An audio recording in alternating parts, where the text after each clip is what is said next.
நீங்கள் பார்த்துக் கொண்டிருப்பது உங்கள் விஜய்.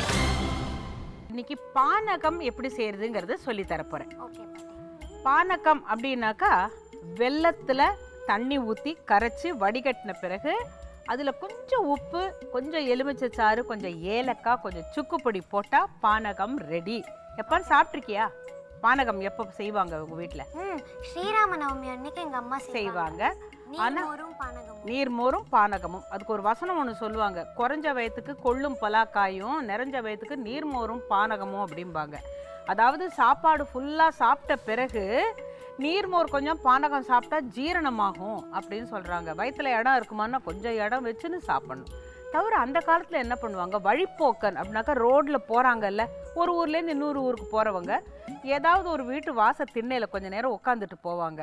அப்போ இருக்கிற போது உள்ளே இருக்கிறவங்க என்ன சொல்லுவாங்க, ஐயா கொஞ்சம் பானகம் சாப்பிட்றீங்களான்னு கேட்பாங்க. என்னென்னு கேட்டால் வந்த விருந்தாளி கடவுள்னு நினச்சதுனால. அந்த பானகம் சாப்பிட்டா ரொம்ப காங்கையாக தாகமாக இருந்தால் கூட தீர்ந்துடும். இப்போ தாகம் தீர்க்கும் பானகத்தை செஞ்சு காட்டுறேன். எனக்கு ஒரு கண்ணாடி பாத்திரம் கொடு. இதில் தண்ணீரை விடு.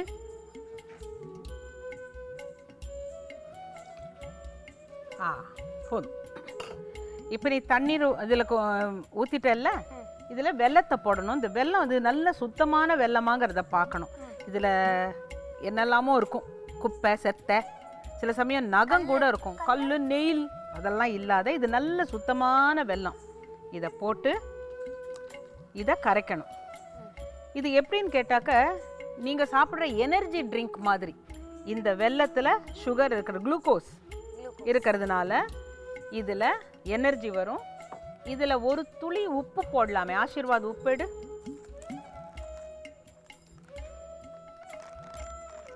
போதும். இது இப்படி பிடிக்கிறது பேர் ஒரு சிட்டிகை. ஒரு சிட்டிகை உப்பு போட்டாச்சு. இதில் இதுதான் சுக்கு. இஞ்சியை சுண்ணாம்பு தண்ணியில் ஊற வச்சு அப்புறமா காய வைப்பாங்க. ரொம்ப பேர் இஞ்சி காஞ்சா சுக்கும்பாங்க. அதெல்லாம் கிடையாது. எல்லாத்துக்கும் ஒரு ப்ரொசீஜர்னு ஒன்று இருக்குது.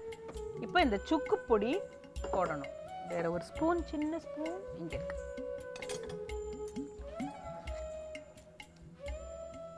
இந்த சுக்கு அவ்வளவு நல்லது. இப்போ எனர்ஜி ட்ரிங்க்னு சொன்னேன்ல, இது எனர்ஜி ட்ரிங்காக எப்போ குடிப்பாங்கன்னு கேட்டால், நல்ல விரதம் இருந்துட்டு சூரசம்ஹாரம்லாம் நடத்துவாங்க. முருகன் தாரகாசுரனை கொன்ற அந்த வீரத்தோடு வரப்போது, அதுக்காக சாமியெல்லாம் பார்த்துட்டு வீட்டுக்கு தலை குளிச்சுட்டு, எது சூரனை கொன்னதுனால இவங்க தலை குளிச்சுட்டு நம்ம மனசில் இருக்கிற அழுக்கெல்லாம் போகணும்னு சொல்லி குளிச்சுட்டு முதல்ல இந்த பானகத்தை குடிப்பாங்களாம். இது எனர்ஜி ட்ரிங்க். இவ்வளோ நாள் விரதம் இருந்ததுனால இது கிவ்ஸ் வாட் பூஸ்ட். அதான் பாரு சுக்குப்பொடி. இது என்ன ஆகும்னு கேட்டாக்கா, நல்லா பசி எடுக்கும். அப்புறம் குடிச்சிட்டா பசி எடுக்குமா?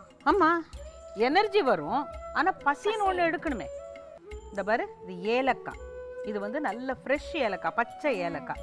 இதை எப்போதும் நல்லா தட்டிட்டு, இப்போ இதை அப்படியே தூக்கி போடக்கூடாது. இந்த ஏலக்காய் இடித்த இந்த தோல் இருக்குல்ல, அது ஒரு சின்ன முடிச்சா கட்டி பாத்ரூமில் எங்கேயான்னு வச்சுருவாங்க. ஏன் பாட்டி? அந்த பாத்ரூம் வாசனையாக இருக்கும். இது நம்ம தூக்கி போட்டோம்னா அப்படியே போயிடும் இல்லை. எல்லாத்துலேயுமே பயன்படுத்த தெரியணும். இப்போ நம்ம ஏலக்காய் போடுறோம். ஏலக்காய் தூள், ஏலக்காய் பொடி போட்டாச்சு. இதுக்கு மேலே அதில் எலுமிச்சை சாறு கொஞ்சம்.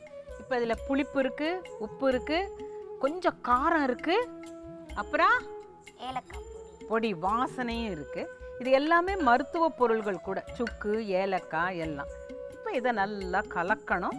இது நல்லா இருக்கும், பார்க்குறதுக்கும் ரொம்ப அழகாக இருக்கும். இது வெல்லத்தை பொறுத்தது. இது வெள்ளை வெல்லம், அதனால கொஞ்சம் வெள்ளையாக இருக்கும் இந்த ட்ரிங்க்கு. சில சமயம் நல்லா கருப்பு வெல்லம் போட்டால் அதை பார்த்தா அதை நல்லா பித்தளை டம்ளரில் கொடுப்பாங்க. அது ஒரு மாதிரி நல்லாவே இருக்கும். ஸோ சூரசம்ஹாரம் பார்த்துட்டு விரதம் முடித்தவங்க முதல்ல குடிக்கிறத எல்லாரும் குடிக்கலாம். இப்போ இது கரையணும். இல்லை, விரதம் இருந்தவங்களுக்கு இது எனர்ஜி ட்ரிங்க். அதே மாதிரி அந்த குழந்தை பெற்றவங்களுக்கெல்லாம் என்ன பண்ணுவாங்க, குளிச்சுட்டு வந்த உடனே ஓமமும் வெத்தலையும் வச்சு கொஞ்சம் ஒரு சின்னதாக அரைச்சி ஒரு புளூண்டு கொடுப்பாங்க. அது என்னன்னு கேட்டால் அவங்களுக்கு பசி எடுக்கணும்னு. ஒன்னொன்றுக்கும் சின்ன சின்ன என்ன மருத்துவ சாமான்கள் வச்சிருக்கிறாங்கப்பா. இப்போ பானகம் உனக்கும் ரெடி, எனக்கும் ரெடி. இன்னைக்கு 2 விஷயம் உனக்கு சொல்லி கொடுத்தேன்ல, பலவத்தல் குழம்பு, சுவையான பானகம் எல்லாம் சொல்லி கொடுத்தாச்சு. ஆனால் நல்லா மனசுலையும் வாங்கிக்கிட்டேன். அடுத்த வாரம் இதை விட சுவையான சுவாரஸ்யமான சமையல் குறிப்புகளோட உங்களை சந்திக்கிறோம்.